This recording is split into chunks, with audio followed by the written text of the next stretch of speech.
নমস্কার, এরিচর্চায় সকলকে স্বাগত। এখন আমি আলোচনা করব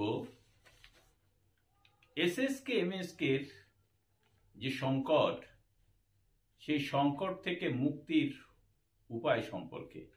এসএসকে এমএসকে শিক্ষক নেতৃত্বকে আমি একটা পরামর্শ দেব, যদিও তার একটু আভাস আমি আগের ভিডিওতে দিয়েছি। শামসুল বাবু তিনি যে বক্তব্য রেখেছিলেন বা মেসেজ করেছিলেন, তো সেই ভিডিওতেই আমি বলেছিলাম এই বিষয় নিয়ে আমি বিস্তারিত আলোচনা করব। তো দেখুন, আমরা এই মুহূর্তে যে পরিস্থিতির মধ্যে রয়েছি এসএসকে এমএসকে নিয়ে, সেটি কিন্তু সংকটজনক পরিস্থিতি। কেননা এসএসকে এমএসকে ধীরে ধীরে যেন ধ্বংসের দিকে চলে যাচ্ছে। কোনো শিক্ষক নিয়োগ নেই, একদিকে শিক্ষক অবসর নিচ্ছেন, অন্যদিকে শিক্ষক নিয়োগ নেই। ফলে স্কুলগুলোতে শিক্ষকহীনতা ছাত্রছাত্রী ভর্তির ক্ষেত্রে কিন্তু প্রভাব ফেলছে। কোনো কোনো স্কুল ভলান্টিয়ার টিচার দিয়ে চালিয়ে নিচ্ছেন বটে, কিন্তু ভলান্টিয়ার টিচাররাও তো একটা আশা নিয়ে কাজ করছে। সেই আশা তাদের কবে পূরণ হবে সেটাও কিন্তু জানা যাচ্ছে না। ইতিমধ্যে আমরা দেখেছি যে এসএসকে এমএসকে শিক্ষক নেতৃত্বগণ বিভিন্ন জেলায়, বিভিন্ন জেলা বলতে সমস্ত জেলাতেই জেলা পরিষদের আধিকারিক অথবা সভাধিপতি বা শিক্ষা কর্মাধ্যক্ষদের ডেপুটেশন দিয়েছেন এই বিষয়ে বিভিন্ন দাবি নিয়ে। তো এই প্রসঙ্গেই আমার পরামর্শ যে দেখুন, শুধুমাত্র আধিকারিকদের ডেপুটেশন দিয়ে কোনো লাভ হবে না, শুধুমাত্র কোনো রাজনৈতিক নেতৃত্ব তাদেরকে দিয়েও কোনো লাভ হবে না। কেননা আমরা দেখে আসছি যে প্রশাসনের যিনি মাথায় রয়েছেন তার কাছ থেকে কোনো গ্রিন সিগন্যাল না এলে কোনো কাজই সম্ভব হয় না। আর গ্রিন সিগন্যাল কিভাবে আনা যাবে তার জন্য অবশ্যই আমাদেরকে এগিয়ে যেতে হবে, সেটি আলাপ আলোচনাই হোক বা আন্দোলন হোক। তবে আন্দোলন এই মুহূর্তে আমার মতে না করা ভালো, আলাপ আলোচনাটাই সবচাইতে ভালো।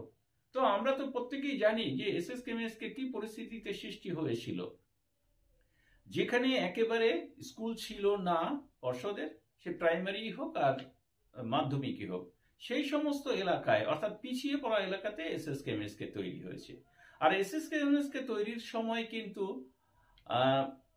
কমিউনিটি অর্থাৎ গ্রামবাসীর একটা বড় ভূমিকা ছিল। এখনো এই যে এসএসকে এমএসকে ধ্বংসের দিকে এগোচ্ছে, এই ধ্বংসের হাত থেকে বাঁচানোর জন্য গ্রামবাসীদের ভূমিকা কিন্তু বড় হয়ে দেখা দিতে পারে।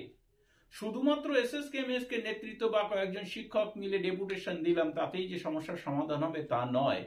আমাদের মাথায় রাখতে হবে যে এলাকায় এসএসকে এমএসকে গুলো রয়েছে সেটি পিছিয়ে পড়া এলাকা এবং সেখানে আশেপাশে স্কুল নেই। অতএব গ্রামবাসী যদি উদ্যোগী হন যে আমাদের এই স্কুলকে টিকিয়ে রাখতে হবে এবং এটিকে পর্ষদের অধীনে এনে পরিপূর্ণ স্কুল রূপে গড়ে তুলতে হবে, যদিও এটা পরিপূর্ণ স্কুলই, কিন্তু মধ্যশিক্ষা পর্ষদ বা প্রাথমিক শিক্ষা পর্ষদের অধীনে এনে এখানে শিক্ষক নিয়োগও করতে হবে এবং স্কুলকে টিকিয়ে রাখতে হবে। তাহলে এসএসকে এমএসকে টিচারদের অবশ্যই সেই গ্রামবাসীদের সঙ্গে নিয়েই স্থানীয় নেতৃত্বের কাছে যেতে হবে এবং স্থানীয় নেতৃত্বের কাছে গিয়ে তারপরে কিন্তু যারা পদাধিকারে রয়েছেন, মন্ত্রী, এমএলএ, এমপি, তাদের কাছে যেতে হবে। যদি স্থানীয় মানুষ উদ্যোগী হন যে তাদের ছেলে মেয়েকে দূরের স্কুলে নয় কাছের স্কুলে পড়াতে চান এবং তারাই যদি দাবি করেন, তাহলে কিন্তু অনেক বেশি কার্যকরী হবে এই আন্দোলন। ফলে শিক্ষক নেতৃত্বগণ আমার এই পরামর্শ শুনবেন কি শুনবেন না তাদের ব্যাপার, কিন্তু আমার মনে হয় এই পদ্ধতিতে এগোলে অবশ্যই এগিয়ে যাওয়া সম্ভব হবে।